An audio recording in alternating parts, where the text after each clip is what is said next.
there is too many people that benefit from the next generation getting into debt. There's too many people that benefit from the next generation not really bothering to vote. I sit in round tables in Treasury, I speak to HMRC, they all sit there and say the right things, but nothing is changing. Abigail Foster is a trained accountant and founder of financial education company Ellent. She's also written a book, The Money Manual. People say to me, like, how do I invest? I want to make an extra £100. And then I look, their tax code's wrong. I'm like, well, you're giving away thousands of pounds there. You dedicated your book to those who have ever been made to feel inadequate when dealing with money. For me, I just was so aware from a young age that like money wasn't abundant, money wasn't always there. Lots of these things that happen to us growing up impact how we feel and think about money, and it's therefore going to impact how we educate ourselves about money as well. In the book, you write, the uncomfortable truth is that it doesn't benefit those in power for the next generation to be financially confident. What do you mean by that? I stick by it because actually if the next generation were financially and politically educated, they would make different voting decisions. They would be better with their money, which would probably cause a lot of the financial institutions to have to relook at what finance means and how they make money. And I just think there is too many people that benefit from the next generation getting into debt. There's too many people that benefit from the next generation not really bothering to vote and things like that. So I stand by it, and it's why I do so much with the next generation, because I really want that to change. I really want them to see a world where they're represented, see a world in which what they do actually matters and what they do can change the course of their lives, rather than just being like pushed down the routes that we have now. Like our education system, for instance, has been the exact same for like 200 years. You know, it was put in place for like to teach us how to work in factories. And that's why we all sit in rows facing a teacher that faces us. And it's why we teach maths, English and science, because that's what we needed for basic level to work in a factory. And yes, we've slightly adapted and we now might have politics or economics at A level. But really the core principles, like the 9 to 5, again, it was the factory hours. It's just the whole principle hasn't changed that much. And I think that is damaging more than we realise, because the world of work has changed and the way that our next generation make money has changed. But yet the education system hasn't. Yeah, my son at the minute, so he's in school and he's at that age where he's kind of hitting puberty, and I see the struggles he has, and then I see how the education system wants him to be. And they're like, well, you know, his English isn't good enough, so we need him to improve. And I just think all the time, do we need someone to be average at English in the world? Or should we go, what he's really good at is chatting a lot. Yeah. Maybe we should try and foster that and put him into sales. It feels like we just push people to be mediocre in this broad range of subjects. Yeah. Which once you spat out of school is completely useless to you in that sense, right? Yeah, and like, for instance, so I'm dyslexic and I've got all the neurospicy stuff. Like I am a whole spectrum of things, and that wasn't recognised at my school. I was only recognised dyslexic in like the last 2 years of my school, and they said, yeah, but it's no one else is dyslexic. I was like, there's 600 students here. Chances are I'm not the only one. But their way of kind of protecting themselves from that, because they thought, oh, it's because she's thick, which is not true, is they were like, well, you're kind of good at maths, so just do that. Just do that and do it well. And actually, I don't think they realised that was probably the better thing to do for me, is to just let me specialise in what I'm good at and not try and make me average at other things. But for many students, they don't get that opportunity, and it is really damaging. You're right, because we're not letting people be really epic at what they're good at. We're trying to force them into what the education system looks like rather than what it should look like for them. Obviously, I'm not a teacher. I just get to go into schools and teach finance. And to be honest, I think all teachers should be knighted, because there is so much on their plate and they constantly having to just reinvent the system themselves within the classroom whilst also following the rules. And I think that's just so unfair. And I just don't think the system suits anyone, really. It doesn't suit the kids in it. It doesn't suit the teachers that are trying to teach it. And then we can come out and I can sit here and be like, finance education should be put on the curriculum, because I do believe that. But that's very easy for me to say. Well, how that in practice going to work? It's going to be so difficult. You know, you've got to train maybe 2,000 teachers across all the schools in the UK to be mediocre at finance. Yeah. I don't know. Is that a good idea? It's really difficult to There's a lot of nuance in finance, isn't there? And I think sometimes oversimplification of things can be dangerous. Just to say to people, oh, you should invest. Yeah. And from people who don't invest and don't understand that actually it's the emotional part of the investment journey that's the hardest. Yeah. Seeing it drop 20% and riding that, teachers aren't armed for that conversation. No, and they have so much bias that they don't realise, which is absolutely fine. Like, I sit in these classrooms and teachers say things like, it's not worth it to go to uni anymore. Okay. Well, might be for your circumstance, and maybe a few of the kids in your class that you know really well, it might not be. But there'll be a kid sat there that then thinks, well, I want to be a doctor. Okay, fine, I won't bother going to uni then. That's mad from a teacher. It is. Oh, you'd be like, well, why do I even come to school then? Well, honestly, you would be amazed. Like, and I don't mean that in any disrespect to them, because that's just that's just them talking to their class, and it's their lived experience. And so much of what they say from their lived experience is probably really helpful. But it's often the finance topics that come out where they have they have a lot of confidence for people that don't actually understand it. And they'll say things like, oh, don't go to uni, it's too expensive. Or I've genuinely had teachers say, the only important thing is buying home. Buying home is the only route to success.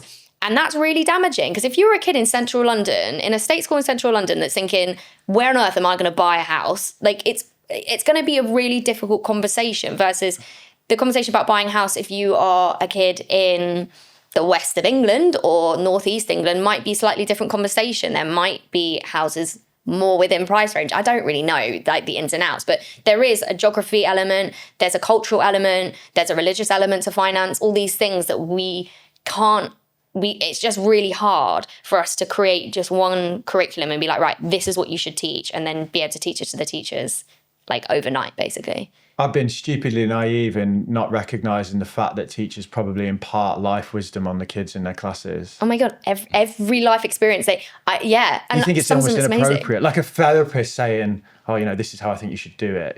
They shouldn't. But they have so much one-on-one time with these kids, and these kids, like, as much as I remember battling with some of my teachers, there were teachers I looked up to in my school, and I was like, she's really cool. What does she do? How can I get there? Because also when you're like 14, 15, your parents aren't very cool. So then you try and look for other influences in your life. And when I was in school, we had Bebo. Like, it wasn't really going to like keep you up at night, was it? You weren't scrolling Bebo as like you would Instagram now. And so I didn't have lots of external impact on my life being like, oh, actually, I want to be like Kim Kardashian. Whereas now they have, not only do they have their kind of immediate environments like schools, they also have social media, and they're being impacted by all of their opinions as well. So it's honestly, the next generation have it really difficult, in my personal opinion. It's almost too much. I want to come back to the education bit in the second half of the conversation, but I want to focus on this point around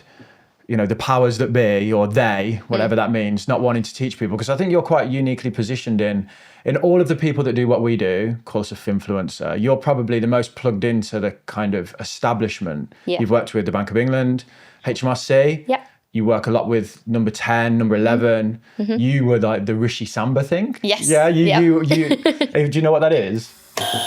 Yeah. What is the Rishi Samba thing?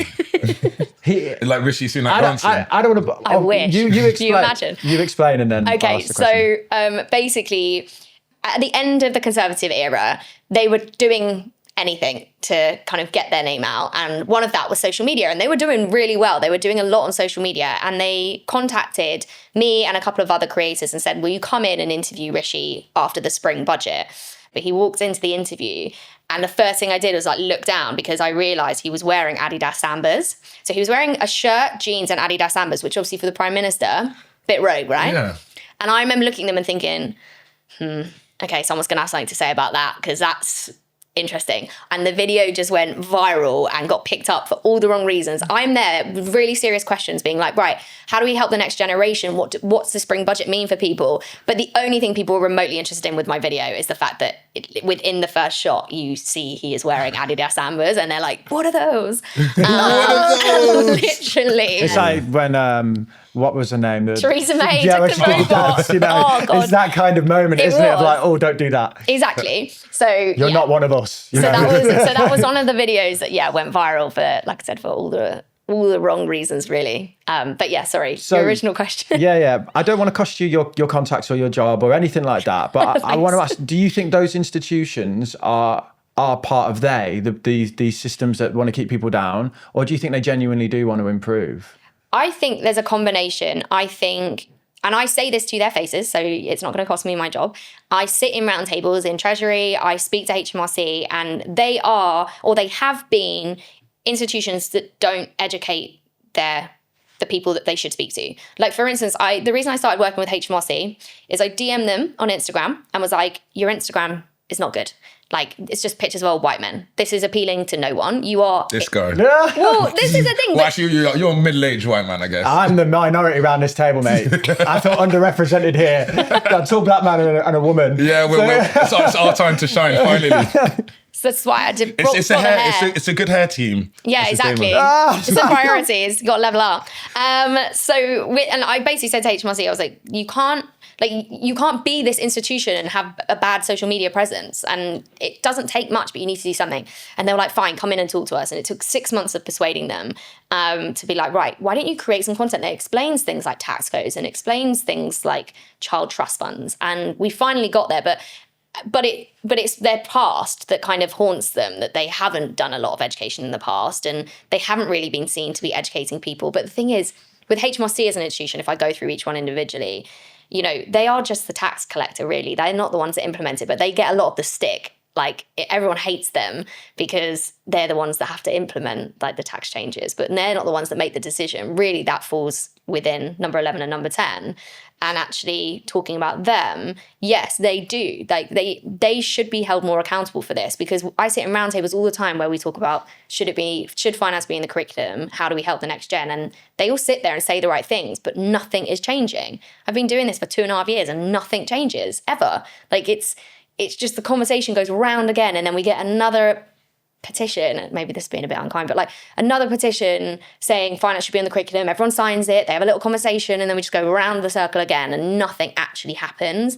And I think, again, with all of this, it just requires change from the top down, and I don't think that's happening fast enough, because I think it doesn't benefit those at the top for it to change. I think that it's like a systemic problem across lots of issues in the UK. If we look at what's going on with water, how many successive governments have said we have issues and underinvestment in the water supply, and then here we are. You know, it's almost like lip service, isn't it? Where they say the right things, because I don't know if you've experienced this, but there seems to be a rotating table, and you'll just get a new bunch of people come in, and then you almost start again. And also, how demoralising if you're a young person and you look at the politics right now and you look at government, and then maybe not necessarily this Labour government, but especially with the Conservative, where you had people in positions of power that were like the education secretary, and then the next thing you know, they're the chancellor, and then the next thing you know, they're like head of water, and you're like, how on earth are you qualified to do all of these positions? And they're not really, they're not specialists. And therefore, if you've not got specialists doing this, then you have to think, well, maybe they don't care that much. And then the unfair truth is they probably don't. Like, and they're just there to get themselves into the next 4 years. And with the Conservatives, I think they knew that wasn't happening. And then with Labour, they've picked up, like, I don't know how to say this one. With Labour, they picked up a lot of the dregs from what's happened with the Conservative government, but they're not really doing anything revolutionary. They've not really taken on this situation and being like, right, this is all the things we're going to change. They've just kind of carried on. I think that's why people voted for Labour, because they wanted to see a change, but everything seems to be pretty much the same. You have 14 years or whatever to think of a plan, and then you get in This and you're is like, the thing. what are we going to do? Oh crap, we're here. And I think they just relied on things like the VAT on private schools and farmers' tax and all those little things. And I don't think also that it was even a landslide for Labour. It was just a landslide against Conservative. Like, we just didn't want, sorry, it's gone very political, hasn't it, for making money. But we just didn't want Conservative. And so so then it happened to be Labour. And I think it must be an incredibly difficult task. I get it. There's a lot of debt. There's a lot going on. But I feel like we've got two very, we've got us, and then you can compare us against the US right now. And you've got Trump, who wakes up and tweets tariffs. Changes everything every and day. It's just constantly playing with the politics. And then you've got our UK system that just doesn't seem to be doing a lot. The Mansion House speech promised a lot, and then nothing really happened. The spring statement promised a lot, nothing really happened. And what's the autumn budget going to look like? Okay, T, talk to me about your attitudes towards risk. I mean, I like a bit of risk in my investments, but I definitely would say since the podcast, I've toned it down a little bit, not quite as gung-ho and like carefree as I was in risk. So yeah. Yeah, shooting from the hip all the time, weren't you? Yeah.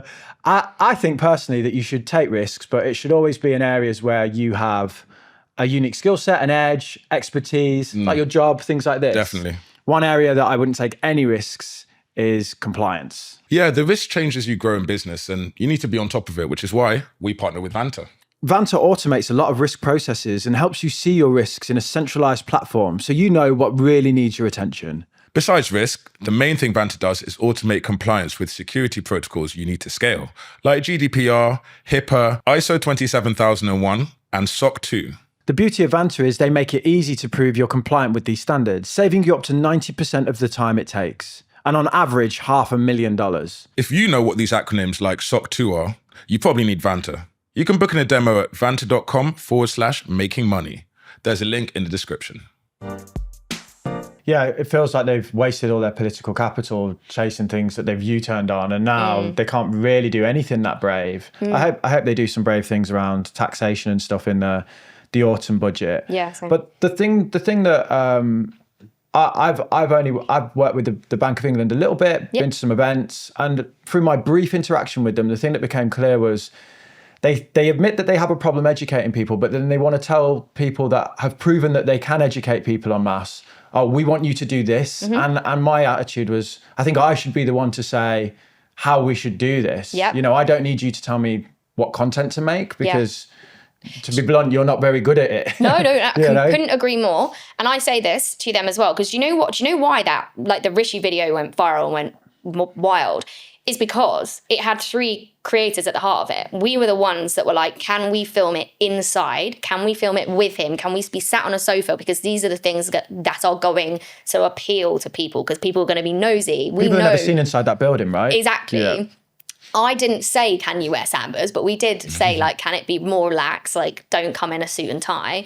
And these were all things that, because we were sort of, we weren't in complete control of it because it's still number 10, but we were in a little bit more control that it did appeal to our audience. There was like more content, filming angles, things like that. Whereas, yeah, you're right. With the Bank of England, it is slightly tougher because I get that they have restrictions, but yeah. And I think unfortunately now more and more creators are working with the institutions. They are becoming almost more rigid with it, and they won't really let you go outside the box. They want you just to bring your audience. But the problem is, and I don't think they understand, is my audience won't turn up if it doesn't look like me. Yeah.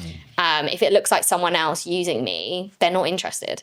And that is the major problem, because then we can't get the voice out there. Yeah, it doesn't suit me to make content the way they want to make it. I can just sit in my studio and make my content and talk about them as an institution or whatever. I find that approach of 10 bits of content on the day that all say the same thing from 10 different creators can feel a bit jarring. Yeah. It's like, why is everyone saying the same thing? It's just like the mainstream news. Like in America, you can change a channel and they'll all be saying the same thing on different news channels about the same topic. So it's you people like the individuality and someone you can relate to or someone you can trust. Whereas it feels like Bank of England, HMRC, they're just like very suited, very stiff, and very like not personal, I guess. We're trying to, we're called new media now. Like when I get invited to these things, like it is alongside like the likes of BBC and Sky, and it's great. And I'm so glad we're there because I do have an audience. I have a community that follow me, that watch everything I do. And so I'm glad that we're in the rooms. But yeah, I do think they need to not think of us like the traditional media, where they just tell the traditional media what they want them to know. And they need to remember that we are in our positions because people trust us, because we are telling it from our point of view, not from someone else's. Especially on the education piece, old media might not necessarily be that into education. It's more just reporting. Yeah. And I do think there are good educators within like finance media. So I don't want to discredit them. No. But I think there's a lot more on the social media side that are more education focused. This is an ISA, this kind of content. Do you think the answer maybe to education isn't through schools, it's through social media? The only reason to social media is that there's more representation. You can find someone that looks like you. And I think that's really important. Whereas if it's just through schools, your finance teacher might be the most boring person on the planet, and it's going to be really difficult to make that any more interesting. But through social media, you might be able to find someone that looks like you, that sounds like you, that knows what you've gone through, and therefore they will represent something, and it will just start to click more. Like it's not unusual that I have a lot of women that follow me because I am a woman, and that is unique in this space, and that's what they want. They don't always want to be told about pensions by a guy because they go, well, but you might not understand the fact that there's a gender pension gap, things like that. So yeah, I think there is a place for both. I think the school curriculum needs changing from from the base level up, and I think finance should be a part of that. The same way I think things like mental health and more focus on like physical health should be a part of the new curriculum. But then also social media has a great part to play because it can provide the kind of spectrum of people that you want to be seen on there, and like just provide more representation.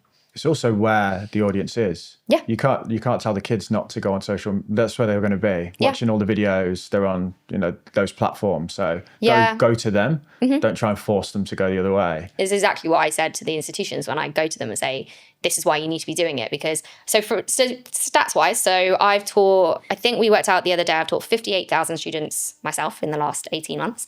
And I basically take data from anyone that's like, I think 14 plus, we do this thing called Slido.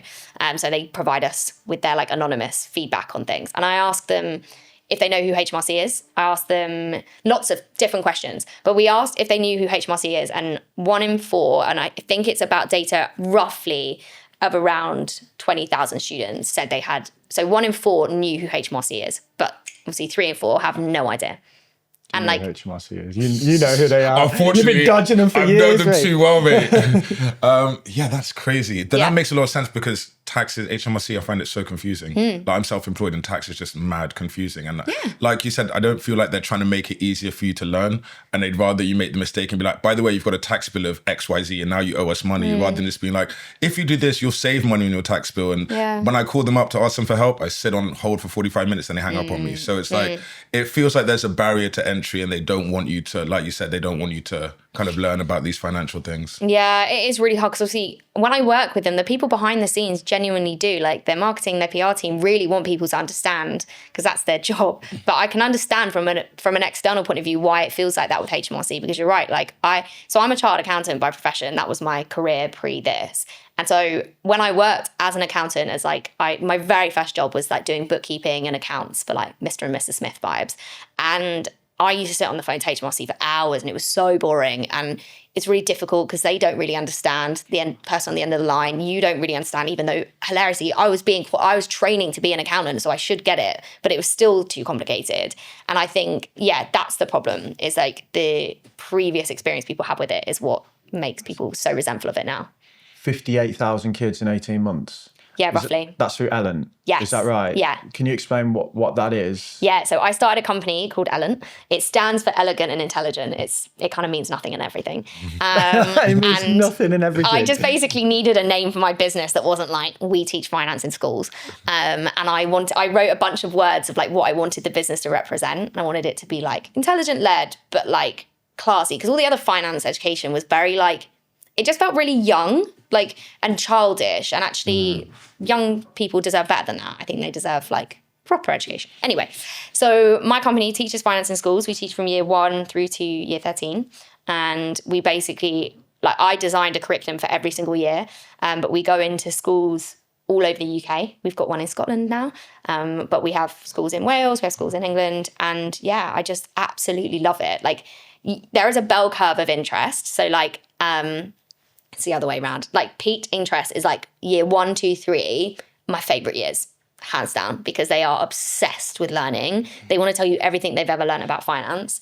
Then as kind of in junior school, at end of junior school, beginning of senior school, the interest kind of dips a little bit. Year 9 is by far the hardest year to teach ever. I just teach investing in year 9 because it's the only thing they're remotely interested in. Is that like age 14? Yeah, roughly. Because life is so hard for you in year 9. That's what they think anyway. And trying to engage any gender in year 9 is just impossible.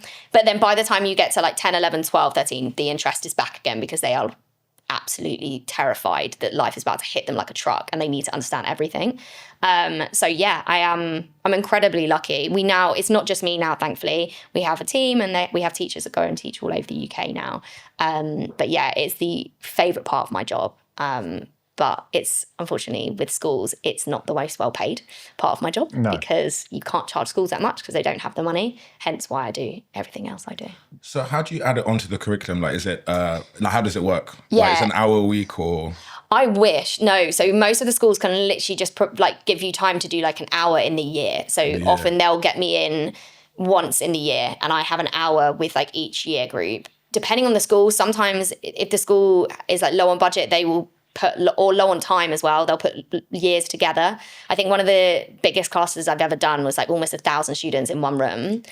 Teach them all at once. Yeah. Year 1 to year 12. Honestly, It felt like that. It was a senior school and they basically, I think it was year 9 through to year 13, which is intimidating. So, yeah, which is why now when I speak to like prime ministers, I'm like, you don't scare me. Year 9 scare me. Yeah, 1,000 teenagers is pretty intimidating. The way they can dress you down, a 15-year-old is the next level. And also, unlike adults will smile at you regardless of what you're saying. They're like, oh, that's nice. You two are doing it now. Versus year 9s, if you are not interesting, they will yawn at you. They will look down. On their phones. Yeah. Like they don't need to lie to you. Like life is too hard when you're in year 9. Why lie? Like they just kind of will turn off. So you have to be engaging, which is why I talk quite fast and I am very punchy and like, that's why I suppose why I translate well to social media because I'm used to trying to engage a very short attention span. Yeah, a very short attention span group of people. But yeah, honestly, so I think the largest is probably about 1,000. But you take on the responsibility of giving them what they actually want. I don't think I've ever had a class where they didn't want me there, which is unusual. I speak to a lot of other school providers, and sometimes it's really difficult to get them interested. But actually, I've never had a school where they were like, we didn't need this. I didn't want to get taught this. They're obsessed. They really want to know, which is why I think that we're doing them a disservice by not changing the education system. Yeah, especially, or even just an hour a year. It's just not much for what is one of the most important skills you could possibly have. Yeah, because the thing is like you said, they're then picking it up from somewhere else. And a lot of them, and you really notice some skews, but a lot of them are picking, because TikTok is their Google, like that's their search engine. And so then they're finding people that like, they then search crypto, whole load of other content creators or influencers that aren't necessarily qualified are being shown to them, and that's their education. And obviously TikTok feeds you more of what you're looking at, so it's going to feed you more and more dangerous things about crypto necessarily, or about something that you're researching. It's an echo chamber. You just keep seeing more and more of that exactly stuff. Which is why I always try. It's not I always say like I'm not uncool to these kids, but I try and say like follow me, because you will get a variety of things. You're not just going to get me talking about investing. You'll get me also talking about tax codes and pensions. Versus if you just go and follow someone on TikTok that just talks about crypto, all of your knowledge is just going to be around investing, which is, I won't lie to you, boys in general are the hardest to convince to be educated about anything other than investing. Like when I go and teach in sixth forms, all the boys want to know about is investing and crypto and how they can make millions of pounds. Like that's kind of their thing. Yeah, it sounds like my son. Yeah. Yeah, I'm like, I'm who I am. He knows who I am. I've got a plaque on the wall that says I'm pretty good at what I do. And he's like, no, I'm just going to buy Shiba Inu.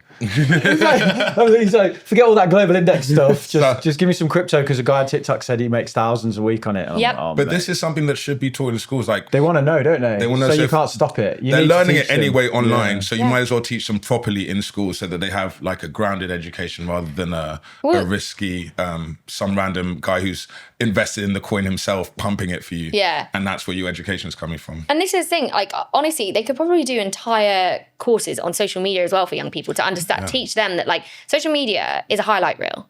And that means that you are going to see highlights. You are never going to see the people talking about all the money they lost. You're going to forget about that person that you followed for a year that told you how amazing it was, that's now disappeared off social media because you're on to the next thing. But what you forget to realize is that guy that's disappeared, he's disappeared for a reason, because the money's gone. Yeah. And actually the only way he was actually making money was you were buying his course. Do you know what I mean? And like the fact that he was teaching you about something that he said made money, that wasn't actually how he was making his money.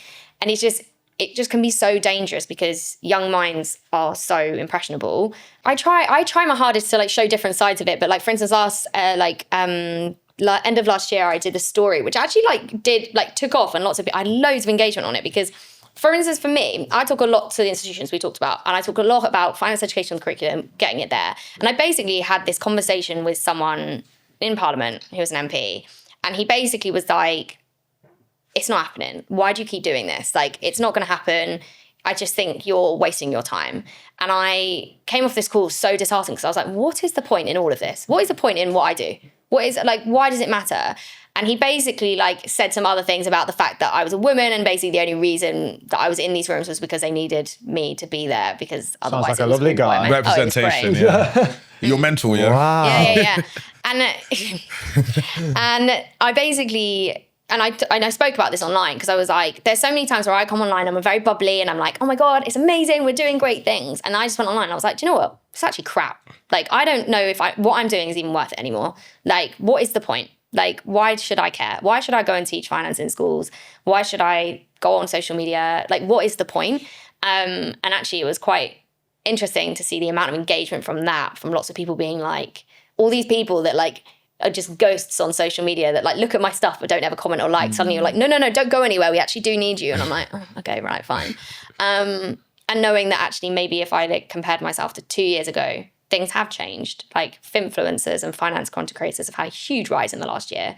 And, maybe I've been a part of that. So who knows? We'll see. Yeah, and you don't know the impact that you have on people. And I think you might not change policy. If you look at a Gary Stevenson, he wants to change the way that we run the country and we tax things, and he's going after the political angle. Yeah. My view is I'll just empower individuals to just make a change in their lives, and hopefully, invest a little bit, make themselves more comfortable. They can impart that wisdom to their kids. And then there's just this ripple effect. And, there's these systemic issues like education, but the social media allows you to go straight to the source, right? And I think that's an amazing thing. And if at the end of it you can say 10,000 families have a different outcome in their retirement because of the work I did, it's probably 10 times more than that. It's probably a lot more.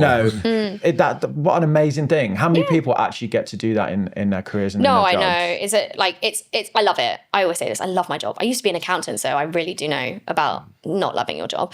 But I am really lucky. It's just a very weird world, isn't it? That MP sounds like a sad, lonely man. Yeah, I know. Crushing dreams. Imagine being an MP going, you're not going to make a difference. Why are you even doing this? Yeah. He's definitely ask him the same thing. I know. Yeah.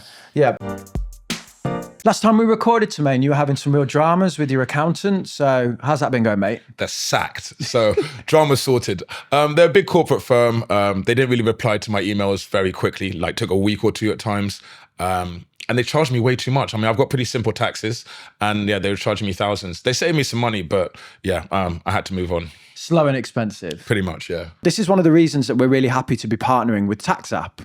It's a tech platform that makes self-assessment simple. Whether you're self-employed like me, a freelancer, or a director like Damo, big dog. Instead of sending endless emails, bills and spreadsheets to your accountant, you just connect your bank, answer a few questions that are only relevant to you, and your tax return can be ready in as little as 15 minutes. TaxZap is really easy to use, and it's HMRC recognized software, so it's safe, secure, and legit. The price is also decent. So if you're self-employed with one income stream, it's just £89 as a one-off fee. No big accountancy fees. And we also have a discount code, of course. If you need to file a self-assessment this year, give TaxZap a try.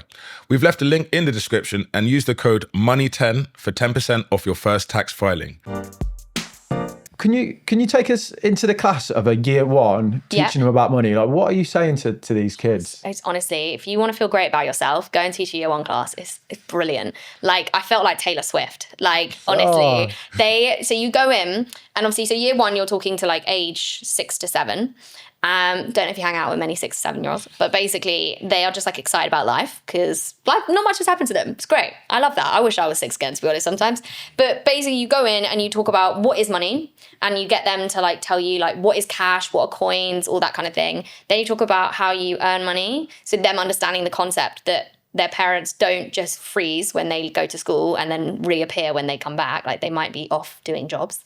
I think mainly it's just about having the open conversation and making sure that their mindset is one of curiosity, because there is stats that say by age 7 that your money mindset is formed. And So therefore, the people forming your money mindset are the people that you have surrounded yourself with from birth to 7. And for me, that can look like you have kids in their like end of school years that don't want to talk about money, and it's because from a young age they were always told that they shouldn't, or it's like a dirty word kind of thing. Do you believe that the money mindset is locked at 7 or formed at 7?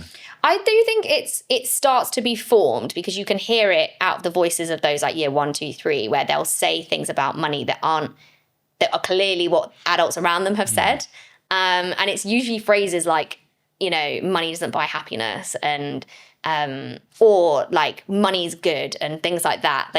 And these are phrases that adults have said to them. Like 6-year-olds don't just wake up thinking about money. No. Or they'll say things like, we don't have a lot of money. And that's always really sad when I hear a 6-year-old say that, because I think, oh, like, why are you hearing that? Yeah. But it's not a disrespect to the parents. Like, you know, parents have got their own stuff to deal with, like worrying about everything is impossible.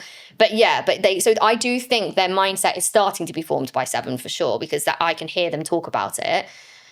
Do I think it's fixed? No. I think you can definitely change it. I just think it's harder if you don't talk about it in those school years. Because if you are trying to change the mindset of an 18-year-old versus changing the mindset of an 8-year-old, it's so much harder to convince them that life is easier when you're 18 and everything feels really difficult and confusing, versus trying to say to an 8-year-old, well, let's start laying some foundations now so you don't feel out of your depth. Yeah, how you talk about money around kids. So I had a family interaction recently where we were watching the TV, and there was some kind of billionaire on the TV, and they said in front of a 10-year-old, oh, they're all evil, we should just get rid of all the billionaires.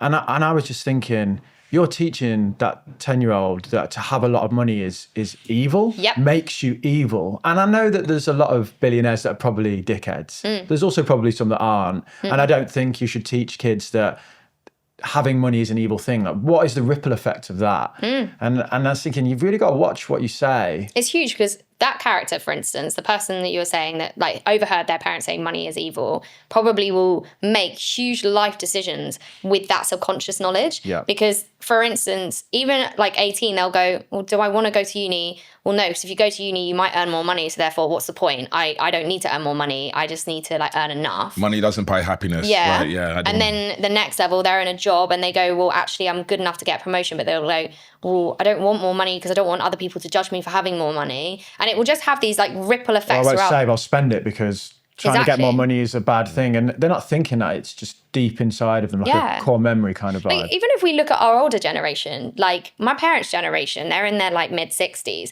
They're obsessed with owning homes. Like they like they genuinely think the only route is to own a home, and that's the only way to make money. And that's because in their generation it was like my mum was a hairdresser at 22 and owned a flat. In what world is any 22-year-old hairdresser?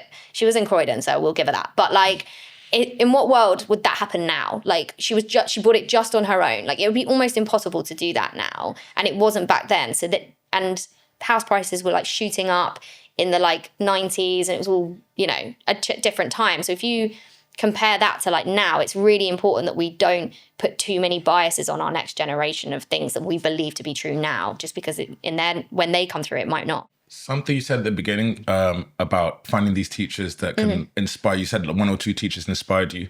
It's hard to be inspired by someone teaching you if they've never bought Bitcoin. What do you know? What do you know about this? Yeah. What do you know about social media? You don't even have a social media. Honestly, it's why the schools bring me in, is because I have lived experience. So the kids, like when the kids, and also especially the boys, always try to catch me out. They're like, what about this? And then I can explain it. And they're like, oh, okay, she knows what she's talking about, it's fine. Yeah. And that is really hard for teachers to have all of that and be able to educate as well. So yeah, honestly, if I had the answer, my current answer is I've written a curriculum. The moment anyone in power wants to actually do it, like they can have mine and they can implement everything I've built into schools if they want it.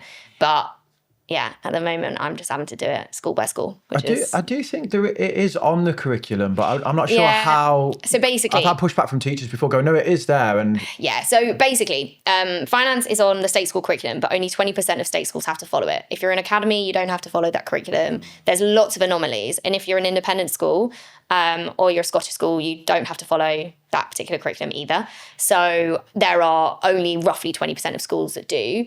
The ones that then do, it's very light touch. Like I'm talking even in year 10 and 11, 12, they're doing savings and what are banks, which it's not interesting. And you're not going to get the kids like thriving. They're just going to be like, oh, fine, I've learned about it. And it's not going to change your life that much. No. And are they lumping it in with... It's in PSHE, basically. Which is like sexual education and finance. Yes. Well, yeah. And then if you compare it to like independent schools, so the private sector, it is within their curriculum. So a lot of them do it. But that's just obviously only, what is that? Like a very, very small number of schools in comparison. It was 4% of kids are only in independent schools. So it's not being, so technically, yes, it's on the curriculum. Is it done as well as I think it should be done? No. Yeah, I think there was a survey of kids that had the education and half of them said they didn't remember it. They don't remember having it. So it's only in 20% and then 50% of them don't even remember. So only 10% of kids are actually even getting it. If you're only getting it like once in the year as well, because that's all they really have to do to sign it off, you're probably not going to remember much. If you miss that day of school, you're not going to remember any of it. Like there's lots of problems with the current system, really.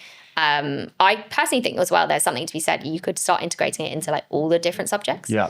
But we're not rewriting it today. No, in the maths classes, you talk about compounding interest and these talk about kind history of cash and history. Talk about geography of Bitcoin. History of finance is fascinating. It is. And you know, if you want to talk about politics and the attitudes of parents, if you teach kids about 2008 and the early 90s and the 70s and these periods, you get an intergenerational understanding of why your parents think that the stock market is a scam or that banks are a scam and these kind of things. You go, well, actually, Mom, this was a bank crisis led out of mortgages born in America. It wasn't the stock market per se. You know, we should be teaching them about the bias that they're getting fed down the line. Yeah. And also, it will help them understand, okay, I can appreciate why my mom might think the stock market is a scam. She lost everything in 2008, you know.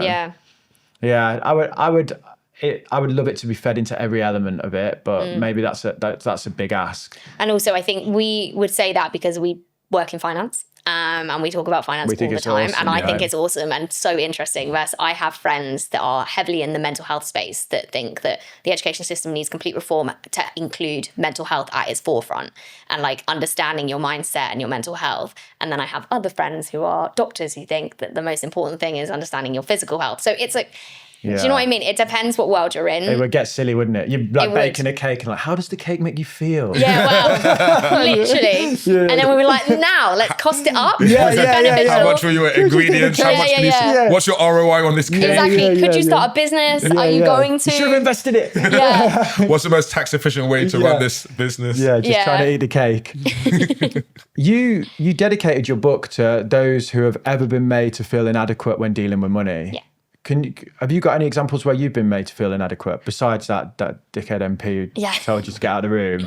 Oh my God, so many times. So do you know what? It's because I think when you dedicate your book, like a good friend of mine has just written hers and she dedicated it to like her mom and her dad. And I, don't get me wrong, like love my parents, but they are part of that. They're people that were made to feel inadequate about money. Like my mom's a hairdresser and my dad's a builder. I think they both at school very young, like way younger than 18 or 16.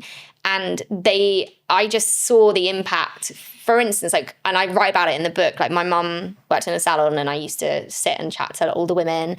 And when money conversations came up, they would always say things like, oh, my husband's going to deal with it. Oh God, I'm so awful with money. Oh, don't talk to me about that. Like it, but then hand over lots of money to get their hair done and didn't realize that that's also a money transaction that they should be kind of in control of.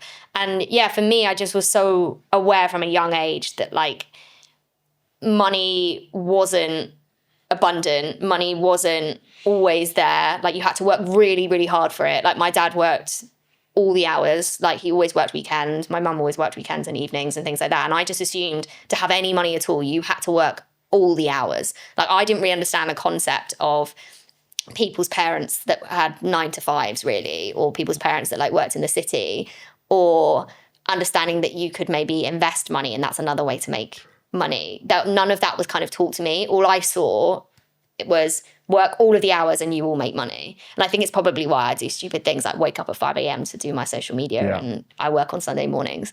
There's some deep-rooted therapy I probably need to go through there. But we'll bake a cake and talk about it. We can talk about our mental health later. But that is one of the things. I always felt like I wasn't in the family that was going to talk about money. Like my parents never really talked about it growing up.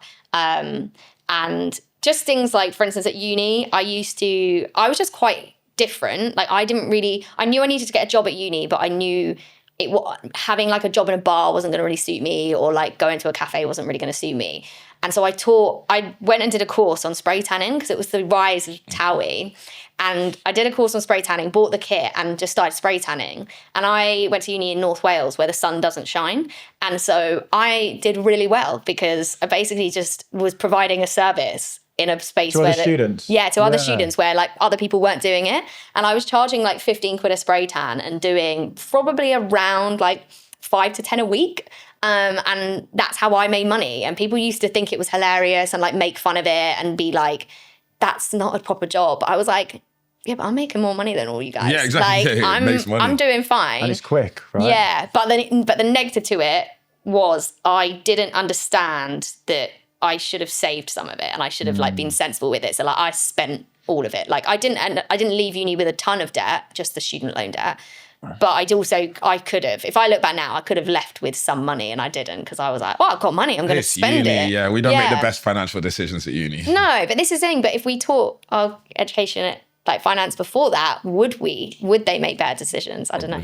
What about you, mate? Come on, let's do a round table. Yeah, what please time you felt inadequate about money? Okay, one time, sales. When I was a broker in Liverpool Street Commodities, I just joined the company and all the big brokers, there was a guy that came in and fitted everyone with suits, like a personal tailor. And so all the big boys had like really nice suits. And I was like, one day I want one of those suits. Yeah.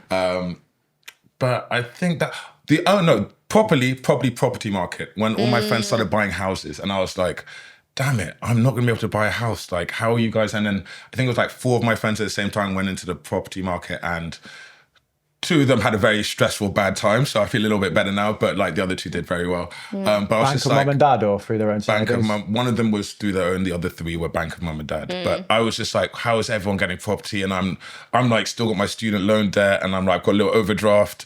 And I was like paying off my uni credit card, which I got in my first week of uni because they put a letter through my door and took advantage of a young T. So yeah, I felt inadequate. So I was like, everyone's buying property. Like, I'm such a loser. Why don't I not have a house? My parents have a house. Like, all the older people have houses, bricks and mortar. What am I doing? And then I think it took me a couple of years to realize like it's times are different and it's not the path for everyone. And you know, you can make money in your own ways. Do you know what? Something actually I was going to say that reminded me of in a very recent part of my life. And I think I don't really talk about my personal life on social, but I went from owning, and I've come out of a relationship, which means, and that partner, that ex bought me out of the flat that we owned. So I've gone from I've done the route, like I've done You've done it, and now you're back with the capital. and now I'm back renting. And on paper, there was a part of me that was like, I've failed. Like, I'm renting now and I don't own anymore. Like, I've absolutely failed. But there's also the complete other part where my brain kicks in and goes, you haven't. You love your life now, and that's the most important thing.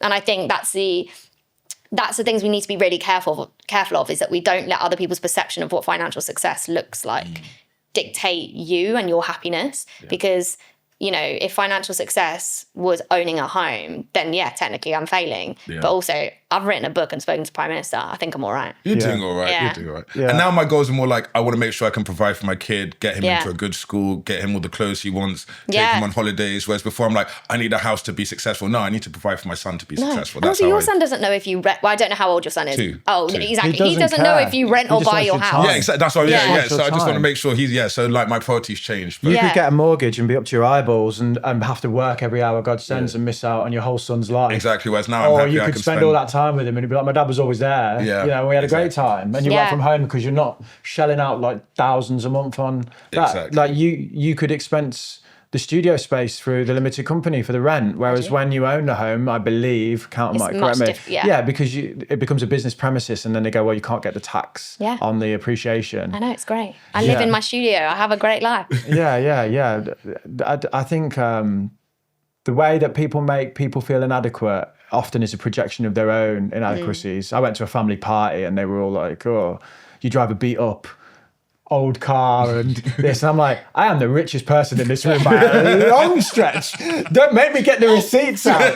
You're all up to your eyeballs. That Tesla is a company car. Like, you leave your job, it's gone. And these, they're making me feel bad for the way I live my life and the way that they think I should display wealth. It's kind of crazy. You've got to tell us yours though. The inadequacy. I got so many. My whole lived experience is just me feeling inadequate in so many ways. But no, even after you made it, you feel inadequate. Yeah. So the one that I was thinking about at the time was when I went to Durham University, met this guy here. Durham University has a lot of wealthy students. They call it the Oxford Rejects. I was about to say. Yeah, the Oxford Rejects, because daddy can basically pay for you to get in, I think. So one of my really good friends, who is the godfather to my son, he is insanely wealthy, like rich list kind of wealthy. Is that why you did it? Just protect yourself? Yeah. That's why he's the godfather of my son. Yeah. It all just goes downhill. We're playing the same game out here. Yeah. Bit of chess. Yeah, good pedigree. Sorry.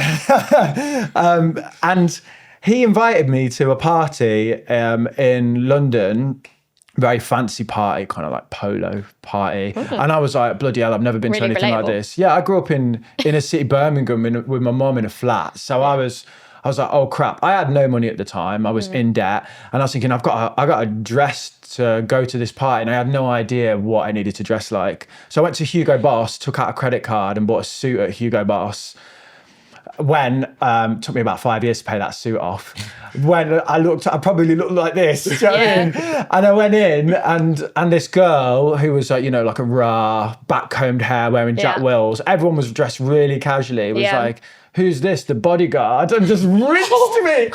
That makes me... And everyone like spat their drinks out, and I was just stood there like, and the humbling experience of taking 5 years to pay off that suit and the debt that it put me in to try and fit in, and just being dressed down by this woman. And it was like this experience of, it was almost like, you're not meant to be here, or this world's not for you, or these people understand the rules of this game here so much better than you do, because I didn't even know what I needed to dress like. That was I felt very small in that moment. Oh, that makes my heart hurt for young Damien. I still think about the things I should have said to her. Yeah. I've been like, well, you're clearly the token bitch of the group, or something like this. I'm sorry that we couldn't say that. You always think that though, don't you? When you're like, I remember. I should have said this. Yeah, like I remember when I was younger. Sorry, I'm going on a tangent. You can cut this out. But I remember when I was younger, I've always been bossy. Like, this probably won't shock you. Like, I've always been loud and bossy. And I went to this like party and all these, and I used to be the girl that wasn't. Like, I didn't really date when I was younger. My mum dressed me a lot. I've always had bouncy blow dry, which a few years ago wasn't cool. And so I was impersonating some sort of 60s character. But anyway, and I remember going to this party, and I was always the opinionated one anyway. And I think I was discussing something with a big group of people, and then this boy went off and came back, and as I was like at this party, we were like dancing or something, and he stuck a sticker on my back, and I didn't realise for like 2 hours, and loads of people were like laughing at me, and the sticker said, "Who let the dogs out?" And I found it and called my dad, and I was like, I need to go home like right now, and he was like, what's the matter? And I was like, I just want to go home. And I'm the similar thing where I so many things I wish I had said to that boy, so many things I wish I could say to him now and be like, look where I am now. Success will be the best revenge he knows. Well, this is the He'll thing. be like, oh God, I'm sat at home fat and depressed. Well, honestly, I just remember. And you're just there looking fabulous, speaking to Rishi. But this is the thing. But these are the things that we forget about, and we attach to like our lives, and they change us into who we are. Like, and I think a lot of people, going back to money, because obviously we talk about money, like, a lot of people forget that lots of these things that happen to us growing up impact how we feel and think about money, and it's therefore going to impact how we educate ourselves about money as well. But yeah, Yeah, anyway, absolute tangent there. Yeah, those little throwaway things that they eat at people. This is why bullying is so cruel in a way, because you don't realise how long it lasts. It has on with people. Mate, I think I must have been like 13, 14 years old, and I'm 31, and I can still remember that like it was yesterday. And it's pathetic. Like all of those guys have like grown up, they've got children now, they've got new lives, but I'm like, I can vividly remember like that point in my life. But it's you just go over it, don't you? And it's the same with like you were saying, like being in different rooms, like, you know, when we work at the Bank of England, like they are getting better. But like when I got to interview Andrew Bailey recently, I was the only woman in the room. Yeah. Well, not even just the only woman interviewing, I was the only woman in that room. Videographer, marketing team, his chief of staff, Andrew himself, all the other interviewers, the security, everyone was a man. And then there was just me. And I was so aware of being a woman and thinking, God, maybe I'm not meant to be here. Do you think, did you ever think I'm only here because I am? Does that like insecurity play on you? They've got me here. I know Timmy Merriman Johnson, he said to me before, he's like, sometimes I think I'm only there because I'm the black guy. Yeah. Do you know what I mean? And then it's like, it kind of takes away from what you've got to say. Yeah. But all the time I sit in these rooms and I'm absolutely shit scared. And I'm like, oh my God, what if I'm just here and like they're looking for ways to get me out? Like, well, I think whatever gets you in the room, it's what happens then, isn't it? Yeah. And I think you justify being in that room yourself. In the same way, I deal with it in the other sense of there's a million white guys in finance. Why me? Because you're good at what you do. Yeah, but it's like it's almost the other way around. Of there's a load of people working in London that are much smarter than me, but you just got to own it, haven't you? Yeah. And I think it works. And you got to think about the people who are representing. Yeah. And be like, they're only watching this because of me, or like I might inspire some women to invest or inspire some brothers to invest. Well, this is what I said. Yeah. This is the conversation me and Tamaine had because when he first came onto the podcast, he was trying to be a finance expert that he wasn't. Yeah, he was like, I need to be a finance expert. Good times. Yeah, and I basically said, to him, like, just people are just going to relate to the fact that you've been on a journey, and you can say, when I started, I was here and now I'm here, and that's okay to share, and there'll be loads of people that connect with that. I used to worry about the way I speak in terms of, I've had people before going, who would listen to a guy that sounds like you, in the comments, because I mean, if I say I'm a northerner, all the northerners kick off. I'm from the Midlands. Yeah, I'm from Birmingham originally. And then one of like a guy that I deal with a lot said, you've earned the right to just be you, Damien.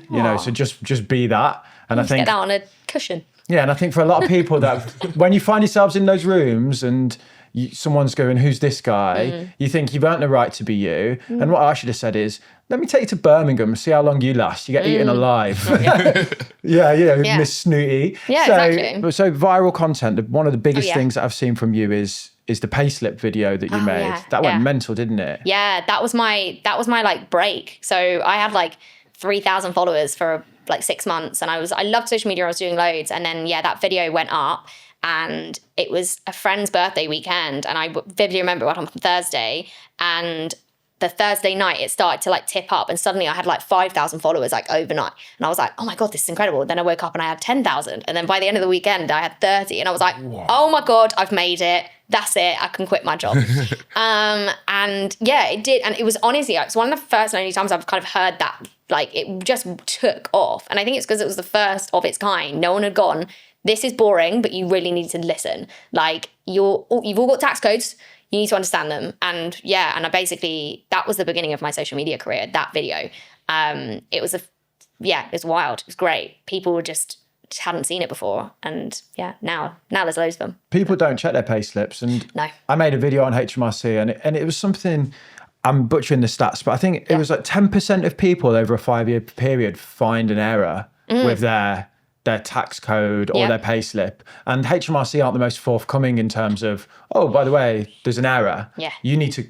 It's the individual's responsibility to make sure the tax code is correct. Yes. And I don't think people understand that. No. They think it's their employer or HMRC. No, it's your job. Yeah. Because no one can factor in your incomes outside of work, so they assume that you're sorting it out. Exactly. Your payslip, your responsibility. I honestly talk about it all the time. Like there's literally an entire chapter on payslips, she's going to find now. And it's because, honestly, payslips, because people say to me, like, how do I invest? I want to make an extra £100. And I'm like, do you know that your tax code's right? And then I look, their tax code's wrong. I'm like, well, you're giving away thousands of pounds there. Do you want to get that back? And they're like, oh, I had no idea. And I'm like, yeah, look at home first. Like, that is this on page 95 of the book. There's literally like a payslip. And I go through every single line, and the tax code element, like I said, it's the most boring. Honestly, from the back, this is so dull, isn't it, to look at? But it's not boring though, is it? You spend 70% of your life trying to get that thing. Well, this is and the then thing. you just go, oh, whatever. And like so many of my friends are like, oh, I just don't open mine. I'm like, but so much can go wrong. Even down to like people, I've known people have wrong national insurance numbers, and that national insurance number attributes your tax to like your state pension. I've had people have the wrong salary, but they just didn't check it. So 6 months, they just assumed what they were getting was right, but their salary was put in wrong. They were on the wrong student loan plan. That can mess things up. And then the biggest one is your tax code. If you're on the wrong tax code, it is an absolute nightmare. Like you just, yeah, like you can be overpaying thousands, or even worse sometimes is you underpay and then you get hit with an unexpected bill which you're not expecting, and that can be even worse because most people don't plan for HMRCs to take your money. How do you know if you've got the wrong tax code? Well, Come to an accountant. Yeah, no. So basically, it's so simple. So the standard in the UK is 1257L. The number element. I'm already confused. Okay, right. So it's literally, it's a combination. Your tax code is a combination of numbers and a letter. Yeah. The standard, like I said, 1257L. 1257 refers to something called your personal allowance. So you get £12,570 of personal allowance per tax year. So above that, that's when you start paying tax. But unfortunately, it's not front loaded. That's kind of over. You divide that by 12 to get how much you pay in the month. The L just refers to it being a English standard tax code. You might see things like an S or a C if you're a Scottish resident or a Welsh resident. And the thing with the tax code is, like I said, that 1257 refers to the personal allowance. If that number isn't 1257, there is a chance, not always, but there is a chance it's wrong. There are not reasons that it could be right and lower or higher, and it's down to things like if you have, oh God, get my words out. So for instance, if you've got like marriage allowance, if you transferred some of your personal allowance to your spouse, or you underpaid tax in the previous year, the number might be different. But it's always worth checking because lots of people get caught out by things like emergency tax codes where they are put on a 0T, and that means they're paying tax on all of their income. They're not getting their personal allowance. Students specifically get emergency taxed a lot. Lots of people basically don't realise that their tax code is important. It actually has a huge impact on how much tax they pay. Yeah, so if it was like an 840L, you're getting 8,400. Yes, so exactly. times it by 10, that figure. Yeah, just add a 0 to the end, and that gives you exactly what you're getting in the tax year of allowance before you start paying tax. If it isn't 1257, like I said, because that's the standard, just check it. It might just be that you call HMRC, check it, and they go, yeah, it's right because X, Y, Z, and then you can sleep at night. But if you check it, and this happened to an employee of mine, literally last month, I got a letter that her tax code had changed. I sent her a message saying, by the way, I received this message. She called them and it was incorrect, and they turned it back. And it went from 12,570 down to 11,000, and then back to 12,570. And if she hadn't called them, she would have been overpaying tax on the new code. So would have been useful to learn in school. You'd think, yeah. No, tell me about it. So, Damo, who do you talk to about money generally? You talk to your friends and stuff like that, but it's still a bit uncouth, isn't it? And honestly, I probably speak to ChatGPT about money more than any individual person in my life. Honestly, as in like full transparency. Yeah. Here's the spreadsheet. What do you think? Kind of that. Yeah. Yeah. No judgment. No like social awkwardness or like yeah. Yeah. So we've actually launched a free AI to give financial guidance to people in the UK. It's called Most, and you can talk to it to get answers to your money questions. I've been testing it out, talking about tax and moving from a sole trader to a company owner. But we need your help. We're really aware of the benefits and use cases of AI, how it's non-judgmental, and you can get, good answers, but we're also aware of the limitations. We know it can hallucinate. We know it can break sometimes. So really at this point, we're just looking to get people to test what we've built to see if it's any good, see if you can break it. There's a wait list below if you want to sign up to that, and we'd love you to have a go of what we built.